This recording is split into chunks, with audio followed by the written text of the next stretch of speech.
తప్పేంటిది, నీకు చేసిన అన్యాయం ఏంటి? ప్రజల కోసం బరాబర్ ఆ క్వారీలో ఇబ్బంది అవుతుంది, ఇల్లీగల్గా నడుస్తుంది క్వారీ.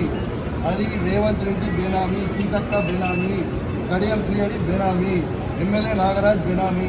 వాళ్ళ బేనామీలకి కొన్ని ఎన్ని రోజులు రాస్తాడు? ఇదేం పద్ధతి? అసలు ఇదేం నాకు నోటీస్ ఇవ్వకుండా మీరు ఎట్లా అరెస్ట్ చేస్తారు? రేవంత్ రెడ్డి చెప్తే మీరు అరెస్ట్ చేస్తారు? రేవంత్ రెడ్డి చెప్తే మీరు అరెస్ట్ చేస్తారా? రేవంత్ రెడ్డి ఇదే కాదు కదా, రేవంత్ రెడ్డి మీ జీతం మీద రేవంత్ రెడ్డి ఇస్తలేదు కదా. ఇదేం పద్ధతి? ఇది పద్ధతి కాదు కదా. ఇదేం పద్ధతి? ఇది పద్ధతి కాదు కదా. ఇది పూర్తిగా అన్యాయం. రేవంత్ రెడ్డి గారు పెట్టుకున్న అక్రమ కేసు ఇది. కమలాపూర్ మండలంలో గుండే గ్రామంలో ఇల్లీగల్ మైన్ నడుస్తూ ఉంది. ఇది ఆయన రేవంత్ రెడ్డి ఆధ్వర్యంలో సీతక్క, తర్వాత కడియం శ్రీహరి, ఎమ్మెల్యే నాగరాజ్ గారి బెనామీ.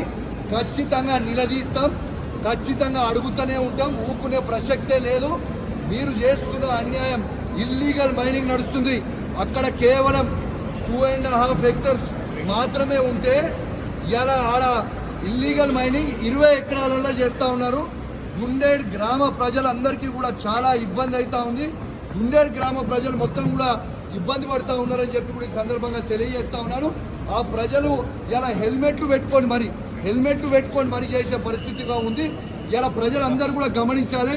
ఇలా రేవంత్ రెడ్డి గారు చేస్తున్న అక్రమ అరెస్టులు, అక్రమ కేసులకి నువ్వు రేవంత్ రెడ్డి గుర్తుపెట్టుకో. నువ్వు ఎన్ని కేసులు పెట్టినా, ఎన్ని బెదిరించినా భయపడేది లేదు. నీ సంగతి తప్పకుండా చెప్తాం, ఖచ్చితంగా ప్రజలన్నా చెప్తాం, ఖచ్చితంగా చెప్పే ప్రయత్నం చేస్తాం. జై తెలంగాణ, జై కేసీఆర్.